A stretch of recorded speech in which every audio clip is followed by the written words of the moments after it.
ನಮಸ್ಕಾರ ಸ್ನೇಹಿತರೆ, ಇವತ್ತಿನ ವಿಡಿಯೋ ತುಂಬಾ ಇಂಟ್ರೆಸ್ಟಿಂಗ್ ಆಗಿದೆ. ಒಂದು ಬಣ್ಣ ನಮ್ಮ ಮನಸ್ಸು, ಭಾವನೆ, ಆತ್ಮವಿಶ್ವಾಸ ಹಾಗೆ ಜೀವನದ ದೃಷ್ಟಿಕೋನವನ್ನೇ ಬದಲಾಯಿಸಬಹುದಾ? ಒಮ್ಮೆ ಗಮನಿಸಿದ್ದೀರಾ? ಕೆಲವು ಜಾಗಗಳಿಗೆ ಹೋದಾಗ ಮನಸ್ಸಿಗೆ ತುಂಬಾ ಶಾಂತಿ ಸಿಗುತ್ತದೆ. ಇನ್ನು ಕೆಲವು ಜಾಗಗಳಲ್ಲಿ ಏನೋ ಒತ್ತಡ, ಅಸ್ವಸ್ಥತೆ ಅನ್ನಿಸುತ್ತದೆ. ಆಸ್ಪತ್ರೆಗಳಲ್ಲಿ ಬಿಳಿ ಬಣ್ಣ, ಪ್ರಕೃತಿಯಲ್ಲಿ ಹಸಿರು ಬಣ್ಣ, ಕೆಲವರು ಇಂಟರ್ವ್ಯೂಗೆ ನೀಲಿ ಬಣ್ಣದ ಬಟ್ಟೆ, ಅದೇ ರೀತಿ ಜಿಮ್ಗೆ ಹೋಗುವವರು ಕೆಂಪು ಬಣ್ಣ. ಹಾಗಾದರೆ ಬಣ್ಣಗಳು ನಿಜವಾಗಿಯೂ ನಮ್ಮ ಮನಸ್ಸಿನ ಮೇಲೆ ಪರಿಣಾಮ ಬೀರುತ್ತವೆಯಾ? ಇವತ್ತು ಅದನ್ನೇ ಆಳವಾಗಿ ತಿಳಿಯೋಣ. ಮೊದಲೇ ಒಂದು ಮುಖ್ಯ ವಿಷಯ ಸ್ಪಷ್ಟಪಡಿಸೋಣ. ಬಣ್ಣದ ಚಿಕಿತ್ಸೆ ಅಂದ್ರೆ ಒಂದು ಬಣ್ಣ ಹಾಕಿದ್ರೆ ಜೀವನ ತಕ್ಷಣ ಬದಲಾಗುತ್ತದೆ ಅನ್ನುವಂತಹ ಮಾಯೆ ಅಲ್ಲ. ಇದು ಒಂದು ಪರ್ಯಾಯ ಕಲ್ಪನೆ.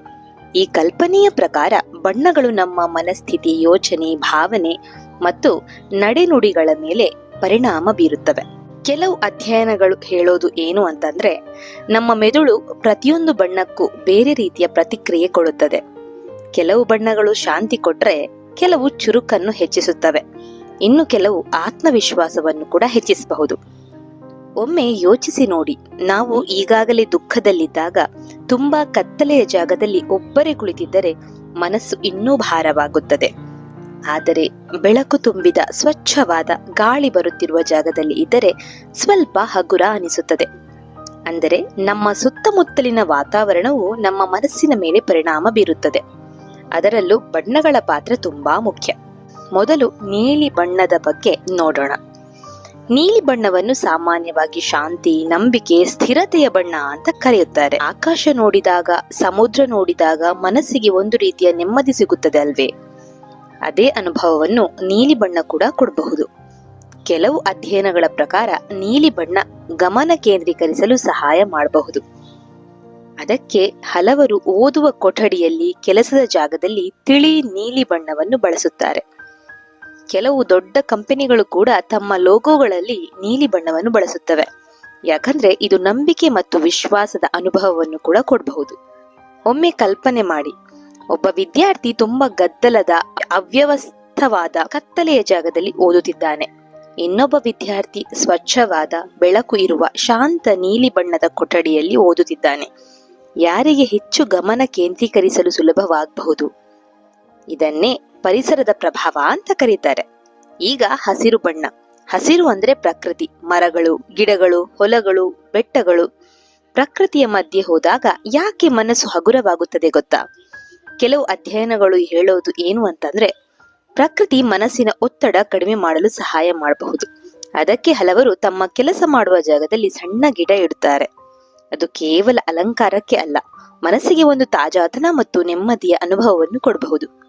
ಇವತ್ತಿನ ಕಾಲದಲ್ಲಿ ಜನರು ಹೆಚ್ಚು ಸಮಯ ಮೊಬೈಲ್, ಲ್ಯಾಪ್ಟಾಪ್, ಪರದೆಗಳ ಮುಂದೆ ಸಮಯ ಕಳೆಯುತ್ತಿದ್ದಾರೆ. ಅದರ ಪರಿಣಾಮವಾಗಿ ಮನಸ್ಸು ಬೇಗ ದಣಿವನ್ನು ಅನುಭವಿಸುತ್ತದೆ. ಅಂತಹ ಸಮಯದಲ್ಲಿ ಸ್ವಲ್ಪ ಸಮಯ ಪ್ರಕೃತಿಯ ಮಧ್ಯೆ ನಡೆಯುವುದು, ಮರಗಳ ನೆರಳಲ್ಲಿ ಕುಳಿತುಕೊಳ್ಳುವುದು, ಹಸಿರು ಪರಿಸರದಲ್ಲಿ ಸಮಯ ಕಳೆಯುವುದು ಮನಸ್ಸಿಗೆ ವಿಶ್ರಾಂತಿಯನ್ನು ಕೂಡ ಕೊಡಬಹುದು. ಕೆಲವರು ಹೇಳುತ್ತಾರೆ, ನಾನು ತುಂಬಾ ಒತ್ತಡದಲ್ಲಿದ್ದಾಗ ಪಾರ್ಕಿಗೆ ಹೋಗಿ ಸ್ವಲ್ಪ ನಡೆದರೆ ಮನಸ್ಸು ಹಗುರವಾಗುತ್ತದೆ ಅಂತ. ಇದು ಕೇವಲ ಕಲ್ಪನೆ ಅಲ್ಲ. ನಮ್ಮ ಮನಸ್ಸು ಪ್ರಕೃತಿಯ ಜೊತೆಗೆ ಒಂದು ಆಳವಾದ ಸಂಪರ್ಕವನ್ನು ಹೊಂದಿದೆ.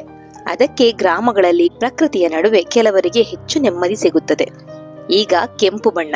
ಕೆಂಪು ಬಣ್ಣ ತುಂಬಾ ಬಲವಾದ ಪ್ರಭಾವವನ್ನು ಹೊಂದಿದೆ. ಇದು ಗಮನವನ್ನು ತಕ್ಷಣ ಸೆಳೆಯುತ್ತದೆ.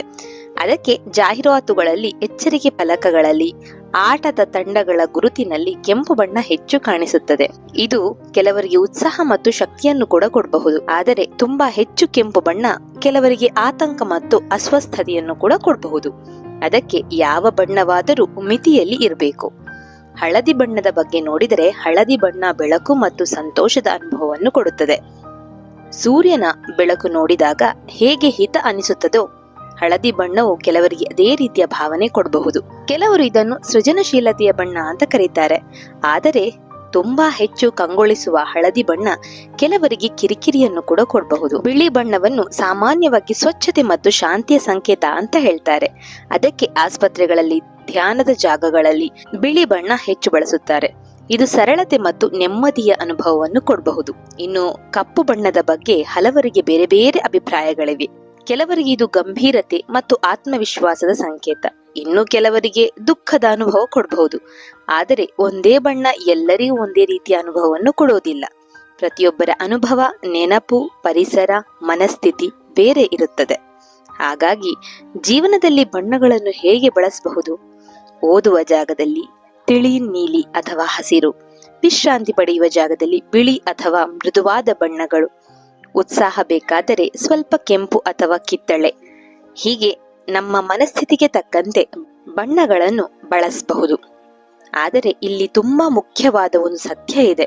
ಯಶಸ್ಸನ್ನು ಬಣ್ಣಗಳು ತೀರ್ಮಾನಿಸುವುದಿಲ್ಲ. ನಮ್ಮ ಶ್ರಮ, ಅಭ್ಯಾಸ, ನಿರಂತರ ಪ್ರಯತ್ನ, ಸಮಯದ ಮೌಲ್ಯ, ಚಿಂತನೆಯ ರೀತಿ ಇವೇ ಜೀವನವನ್ನು ಬದಲಾಯಿಸುತ್ತದೆ. ಒಂದು ನೀಲಿ ಬಣ್ಣದ ಕೊಠಡಿಯಲ್ಲಿ ಕುಳಿತರೆ ಯಶಸ್ಸು ತಾನಾಗಿಯೇ ಬರುವುದಿಲ್ಲ. ಆದರೆ ಒಳ್ಳೆಯ ವಾತಾವರಣ, ಶಾಂತ ಮನಸ್ಸು, ಧನಾತ್ಮಕ ಭಾವನೆ ಇವುಗಳನ್ನು ಸೃಷ್ಟಿಸಲು ಬಣ್ಣಗಳು ಸಹಾಯ ಮಾಡಬಹುದು. ಒಮ್ಮೆ ಯೋಚಿಸಿ ನೋಡಿ, ನಮ್ಮ ಮನಸ್ಸು ಈಗಾಗಲೇ ಒತ್ತಡದಲ್ಲಿದ್ದರೆ ಅಸ್ತವ್ಯಸ್ತವಾದ, ಕತ್ತಲೆಯ, ಗದ್ದಲದ ವಾತಾವರಣ ಇನ್ನೂ ದಣಿವನ್ನು ಕೊಡಬಹುದು. ಆದರೆ ಬೆಳಕು ಇರುವ, ಶಾಂತ ಬಣ್ಣಗಳಿರುವ ಸ್ವಚ್ಛವಾದ ಜಾಗದಲ್ಲಿ ಇದ್ದರೆ ಮನಸ್ಸು ಸ್ವಲ್ಪ ಹಗುರ ಅನಿಸಬಹುದು. ಇದೇ ಬಣ್ಣಗಳ ಸಣ್ಣ ಪ್ರಭಾವ. ಹಲವರು ತಮ್ಮ ಜೀವನದಲ್ಲಿ ಸಣ್ಣ ಬದಲಾವಣೆ ಮಾಡುತ್ತಾರೆ. ಕೆಲವರು ಕೆಲಸ ಮಾಡುವ ಜಾಗವನ್ನು ಸ್ವಚ್ಛವಾಗಿಡುತ್ತಾರೆ, ಕೆಲವರು ಗಿಡ ಇಡುತ್ತಾರೆ, ಕೆಲವರು ಇಷ್ಟವಾದ ಬಣ್ಣದ ಬಟ್ಟೆ ಹಾಕಿದಾಗ ಆತ್ಮವಿಶ್ವಾಸ ಹೆಚ್ಚಾಗಿದೆ ಅಂತ ಹೇಳ್ತಾರೆ. ಇದು ಸಂಪೂರ್ಣವಾಗಿ ಬಣ್ಣದ ಮಾಯೆ ಅಲ್ಲ, ಆದರೆ ಮನಸ್ಸಿನ ಅನುಭವಕ್ಕೆ ಸಂಬಂಧಿಸಿದ ಒಂದು ಭಾಗ. ಅತ್ಯಂತ ಮುಖ್ಯವಾಗಿ ನಮ್ಮ ಜೀವನದ ನಿಜವಾದ ಬಣ್ಣ ನಮ್ಮ ಮನಸ್ಸಿನೊಳಗೆ ಇರುತ್ತದೆ.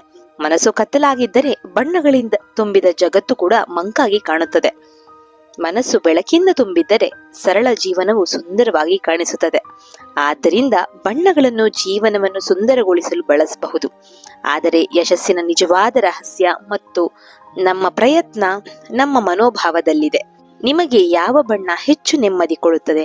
ನೀಲಿ, ಹಸಿರು, ಕೆಂಪು ಅಥವಾ ಹಳದಿ? ಕಮೆಂಟ್ ಮಾಡಿ ತಿಳಿಸಿ. ಇಂತಹ ಆರೋಗ್ಯ ಮತ್ತು ಮನೋವಿಜ್ಞಾನಕ್ಕೆ ಸಂಬಂಧಿಸಿದ ವಿಡಿಯೋಗಳಿಗಾಗಿ ವೆಲ್ನೆಸ್ ಫ್ಯಾಕ್ಟ್ಸ್ ಕನ್ನಡ ಚಾನೆಲ್ ಅನ್ನು ಸಬ್ಸ್ಕ್ರೈಬ್ ಮಾಡಿ. ಧನ್ಯವಾದಗಳು.